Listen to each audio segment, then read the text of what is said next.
Hello and welcome to this video where we'll work with the coding part of loading from an API to Snowflake using DLT, data load tool, which we have already in previous videos already got familiarized with, but then we loaded from CSV file locally.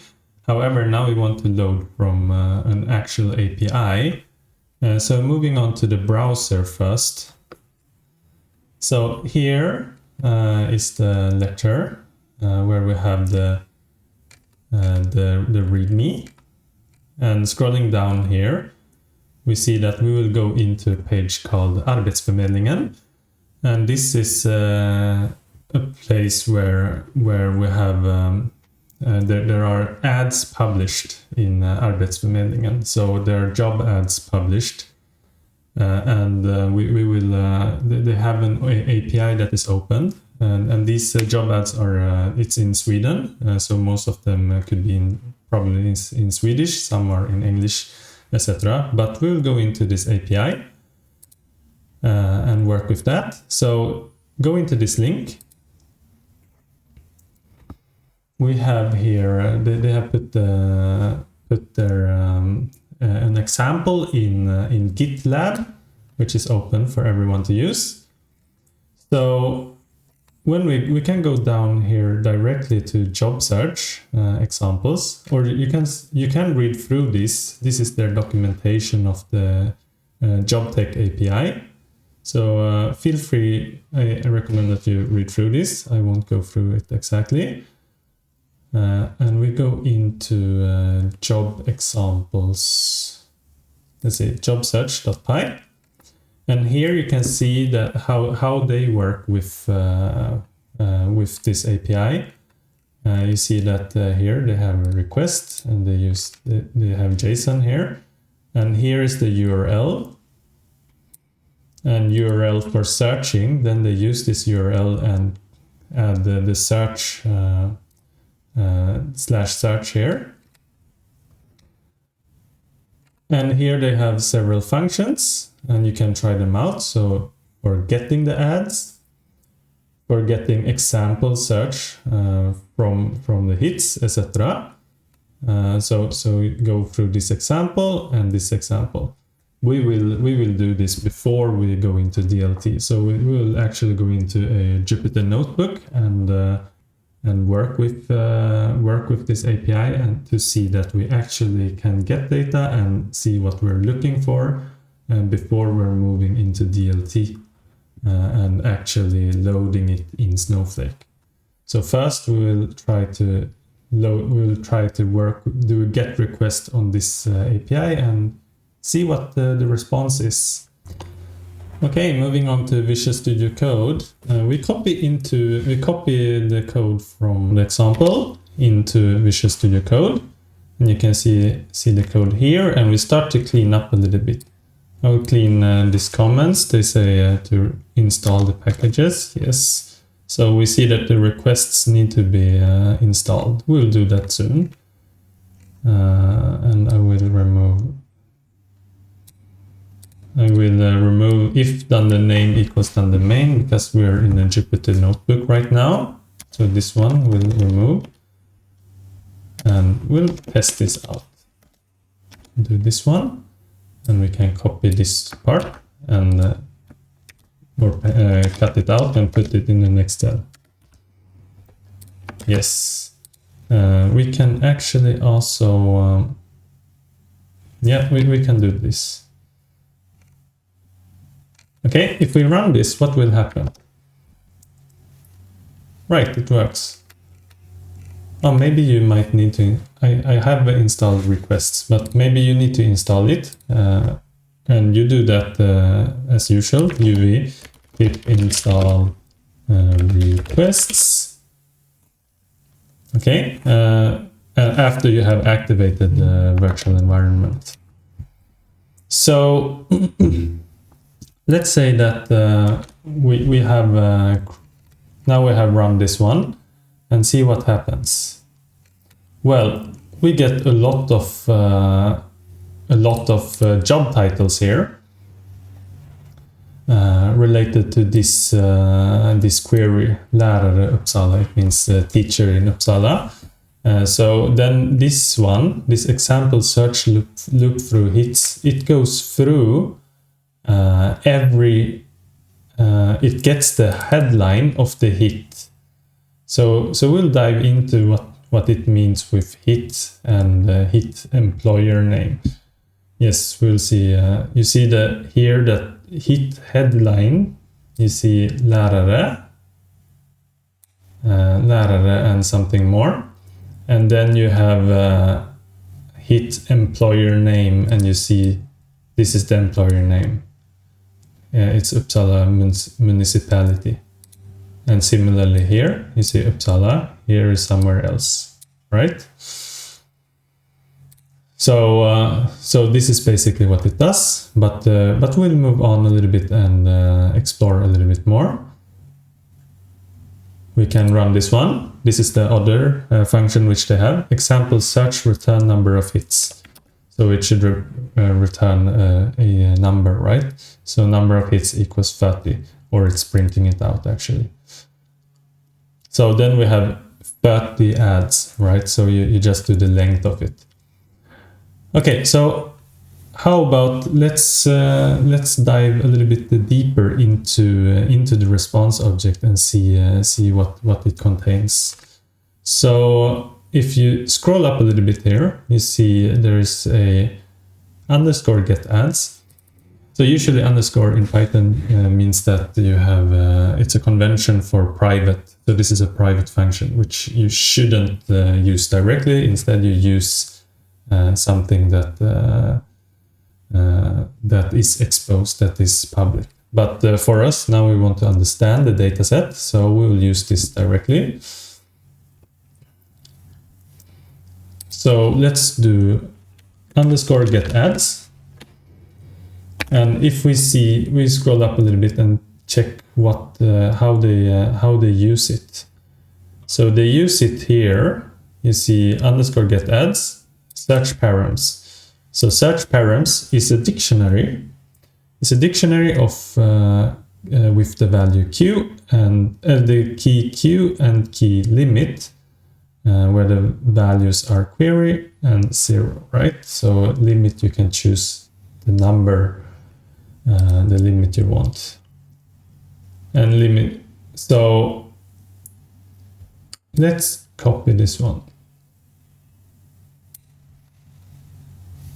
So here you see example search return number of hits. Limit 0 means no ads, just the value of how many ads were found. And here is the one we search through, we loop through, so they had limit of 100, so maximum we have 100 ads returned. So let's copy this one. Actually, we can copy both of these and scroll down a little bit. So then I get the JSON response. So let's investigate what this is. So I do a GET request to this API, and the API returns a response object, a JSON response. So I run this one, and you see the JSON object. It's basically a dictionary with a lot of keys, and we can see one of the key. It's kind of a nested dictionary, you can see it as. And one thing that they used, you see here, is, for example, hits, the one that we saw before. So the hits, you see, it contains a list. So a list of job ads, I suppose. This is what I think. So let's dive a little bit deeper. So we scroll through this. Actually, in a Jupyter notebook, when I type this out, it becomes super long. So I will actually do it like this. Here it stops. It doesn't print out everything, but when I push it up to GitHub, I saw in my lecture notes now that it's very, very, very long. Okay, I'll do it like this. I'll comment this out. so that you don't get all that output. And if you want to see it, you just uncomment this one. And then I run this one to get just the keys. And you can see here that we have total, we have positions, etc. So we saw that we had the hits. So let's find the hits. JSON response of hits. And you can see that this is a list of dictionaries. And each dictionary here should correspond to one workplace, right? And here we can see that headline, lärare till resursenheten Pilskolan. Great. So let's do like this. If it's a list, we can do length of it. So we find the length of this list, and it's 30, right? We got 30 before, so that's very good. So let's also do like this. We can find one particular, so we do JSON response of here hits, and we get the list, right? And the list we could get 0 or 1 or whatever number we want, let's say 1, and then we get the particular job ad, right? And for the particular job ad we could find here the headline, or we can actually do it like this. We can find out the keys to see which keys there are. So here there's a relevance ID, external ID, etc. There's descriptions, number of vacancies, salary type. So there are a lot of keys here. So let's do it like this. JSON response of hits of 1, and we find the headline. And we see here lärare i svenska och engelska till Palmbladskolan. Yes, and we can do JSON response of. We can try to find something else. So get ads, and we put in our query. So our query was like this, Q, and whatever we type here is our query. So our query is, for example, data engineer now. We can see the limit. We put in a limit of 100. So we don't get more than 100 responses. Or 100 ads, more than 100 ads. So JSON response looks like this. We can see that, oh, we got 68. Great. So then similarly here, I don't want to show this. So I comment it out, and you can, if you want to see the jobs, you can, if you want to see the whole print, just uncomment this. So JSON response of hits here, and we can see, for example, let's see, -1 to find the last one, and we find the headline,